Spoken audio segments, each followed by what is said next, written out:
Shalom, meus queridos e amados amigos e irmãos, que o Eterno abençoe todos vocês. O que eu quero mostrar para vocês agora é uma coisa impressionante, uma profecia que está no Talmud, tá bom? Existe muita gente aí que fala algumas besteiras sobre o Talmud. Antes de mais nada, eu quero que você saiba que o Talmud ele é a lei oral, a Torá oral, tá bom? Aquilo que foi escrito, que é a Escritura Sagrada, que é o Pentateuco, né? É chamada Torá. Ela foi escrito, mas existiram muitas coisas que foi transmitido por Moisés para os sábios de Israel, os anciãos de Israel, de forma oral. É tido como a Torá oral. Ok? O que a palavra Torá significa? Instrução. Então era a instrução oral. Tem a instrução escrita e a instrução oral. Tá bom? Não tem nada de diabólico, como eu já vi algumas pessoas falar. Essa tanca é diabólica, não sabe nem o que é Talmud. Nunca leu um Talmud. O Talmud não tem escrito em português, tem algumas partes, só umas pequenas coisas, né? Mas o Talmud é em hebraico e em inglês, se eu não me engano, acho que tem em espanhol.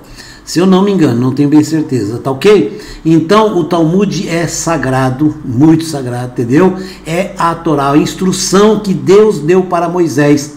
Algumas coisas foram transmitidas e escritas, e outras coisas Moisés disse para eles que seria oral, de um para outro, passava de um para outro, tá bom? De sábio para sábio, assim foi.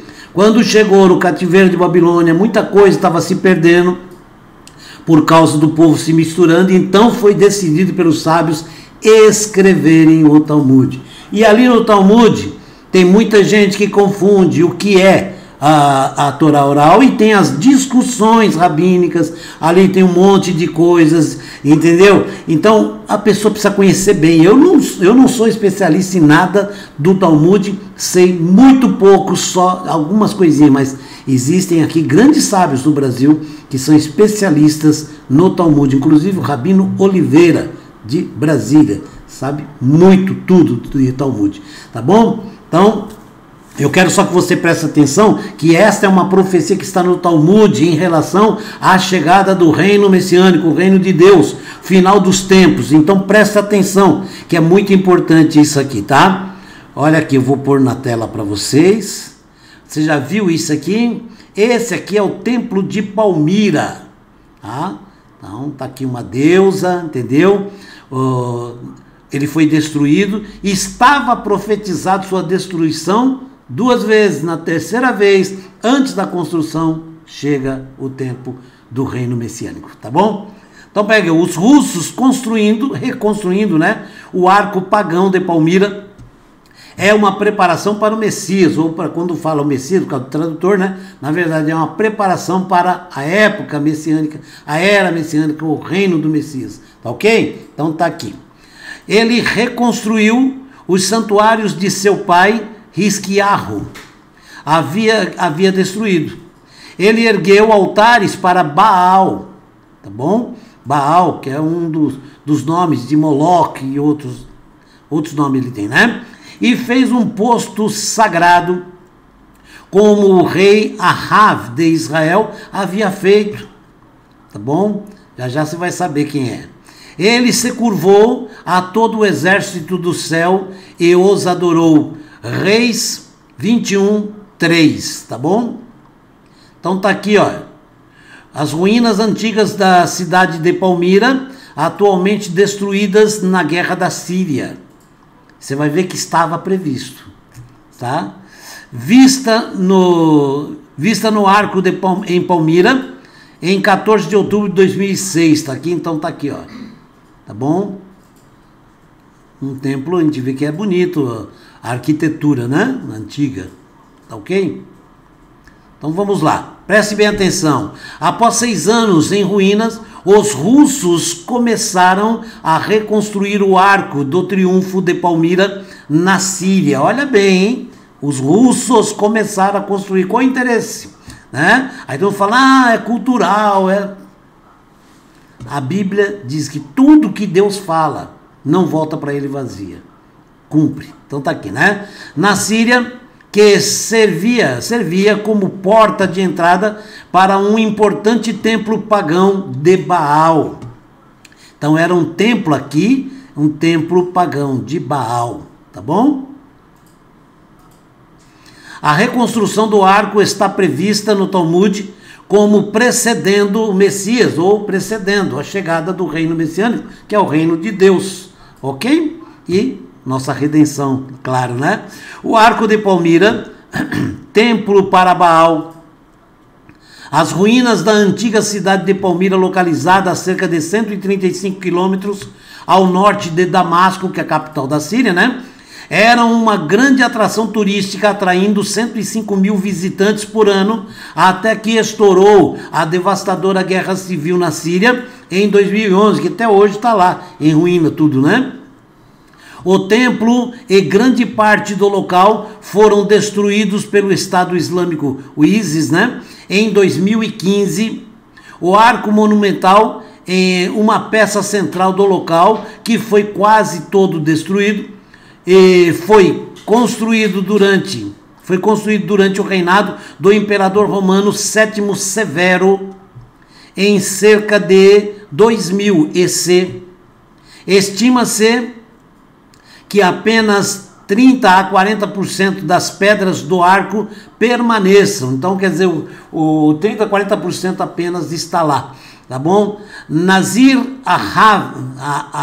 Awad, né? Awad, diretor-geral da Diretoria de Antiguidades do Museu da Síria, explicou ao Al-Aed News, um jornal, né, que ocorreram reuniões com especialistas russos para discutir o trabalho que começará a restaurar e ressuscitar o Arco do Triunfo de Palmira, né?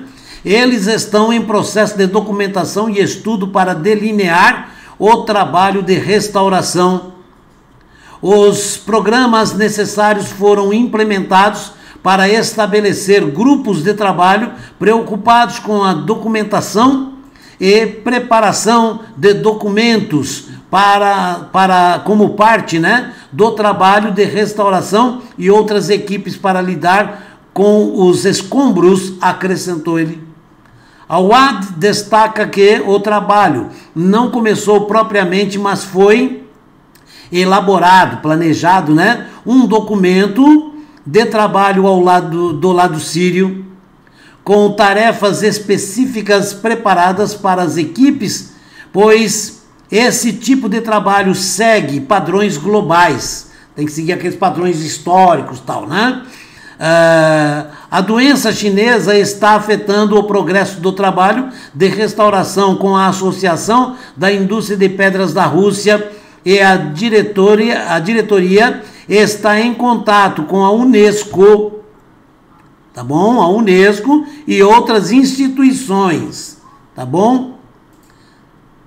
Agora eu quero que você preste atenção. Baal, o local que já foi um ponto, esse templo de Palmira, já foi um ponto vital na história, na rota de caravanas, da Rota da Seda, possui artefatos que datam do período neolítico. O templo de Palmira foi dedicado em 32 EC à adoração de Baal, tá bom? A adoração de Baal. E a Rússia vai reconstruir. Mas veja só tudo isso, como é interessante. Os primeiros habitantes conhecidos foram os amorreus, que é bíblico, você vai ver lá os amorreus na Bíblia, né? No início do segundo milênio AEC. Como tal, hospedou muitos projetos monumentais, incluindo o templo de Bel ou Baal, que ele era chamado pelos dois nomes, Bel ou Baal, né? Por isso que vem aquele nome, né, de Daniel Beltesazar, tá bom? Então, era um nome como Abednego, entendeu? Que eram adorações, o nome era dedicado à adoração a deuses, né? Ok? O templo foi construído no local de um antigo templo pagão que remonta ao terceiro milênio AEC. O mais recente dos templos foi dedicado em 32 EC, convertida em igreja cristã. Olha bem o que aconteceu ali. Convertida em igreja cristã durante a era bizantina, tá bom? Parte da estrutura foram modificadas em mesquita pelos muçulmanos em 1132. Quer dizer, de igreja cristã, ó, de um templo pagão passou por uma igreja cristã, da igreja cristã se tornou uma mesquita, ok? Ela permaneceu em uso como mesquita até a década de 1920 e acabou de novo. O arco ficava na entrada do templo usada para adorar Bel ou Baal, né? Também conhecido como Baal, mencionado mais de 90 vezes na Bíblia, principalmente quando Elias derrotou os sacerdotes de Baal. Lembra do desafio de Elias, que ele derrotou mais de 400 profetas de Baal, porque Baal não respondeu com fogo no altar? O nosso único Deus respondeu, né? E então ele mandou matar todos os profetas de Baal e mais gente ainda, né? Tinha mais gente lá que também estava no meio, né? Também conhecidos como Molor, certo? Molor ou Moloch, como muita gente fala, mas a pronúncia certa aqui, ó, o CH no final é como fosse dois R's. Molor, né? Em uma competição para trazer fogo do céu para queimar um sacrifício. Baal se tornou a forma arquetípica de adoração de ídolos. Panteísta, seus adeptos adoravam a mãe natureza. Olha bem, adorações que tem hoje. Muitas vezes a pessoa fala, ah, mãe natureza. Isso já vem dos antigos, que era uma forma de adoração. Era uma deusa, entendeu? Eles chamavam de mãe natureza. Então tá aqui, né? Adoravam a mãe natureza enquanto negavam a existência de um criador. Seguidores de Baal se envolveram em orgias bissexuais. Olha bem, isso no dia do desafio. No dia do desafio fizeram isso, né? Bissexuais, eles sacrificaram inocentes, tá aqui, ó. Tá bom? Você tá lendo aqui? Inocentes humanos, queimando-os vivos. Os antropólogos conjecturaram que o sacrifício desses inocentes, tá, era para abater a população após o resultado inevitável da sexualidade desenfreada. Tá bom? Portal para o Messias. Então vamos lá agora, tá bom? A explicação em cima de tudo isso aí. Na tradição judaica, o arco de Palmira pode ser mencionado como um prenúncio da era messiânica ou da chegada do Messias. Um arco que é repetidamente construído e descrito no Talmud, Tratado Sanedrim 78a. Tá? Como tem versículos, capítulos na Bíblia, né? No Talmud é tratados, tá bom? Então você tá lá, o Tratado Sanedrim 78a. Os discípulos do Rabino Yossi, filho de Quisma, questionaram-no, perguntando sobre o filho de Davi, ou o Messias, né? Quando ele apareceria. Ok? E ele respondeu. Olha o que o Rabino respondeu em relação ao templo de Palmira. Tá bom? Um grande sinal para a chegada do Messias. Olha o que ele fala. Receio que você me peça um sinal também. E eles garantiram que não. Ele disse a eles, quando este portão cair, que é o de Palmira, quando este portão cair, seja reconstruído, olha só, primeira vez, e caia novamente, segunda vez, e seja reconstruído novamente, a segunda vez ele foi reconstruído, e caia novamente, a terceira vez, e antes que seja reconstruído pela terceira vez, o reino do Messias, ou o Messias, aparecerá. Ok? Tá? Na tradução certinha, né? Ele falou, o reino messiânico será instituído. Ok? Rabino Shlomo Yitzhak, um rabino medieval proeminente, muito conhecido, né? Conhecido pela sigla de Rashi. O Rashi é muito famoso, muitos estudos, coisas maravilhosas. Explicou esta seção do Talmud, olha só como o Rashi explica e como se encaixa as peças. Afirmando, ele explicou essa seção do Talmud, afirmando que o arco descrito pelo rabino Yossi era um arco romano em uma cidade romana. O rabino Yossi, antes dele, né? Ele falando que era um arco romano em uma cidade romana. Aí todo mundo fala, então errou. É lá na Itália. Não. O arco em Palmira era de fato um arco de vitória romano. Então era um arco romano. E ele foi construído quando Palmira era uma cidade romana. Tá bom? A cidade de Palmira foi uma cidade romana. Ok? Tá bom? Existe muita gente que até diz, né, que Lucas, né, o apóstolo Lucas, ele era, se eu não me engano, era grego, né, que falam que ele era.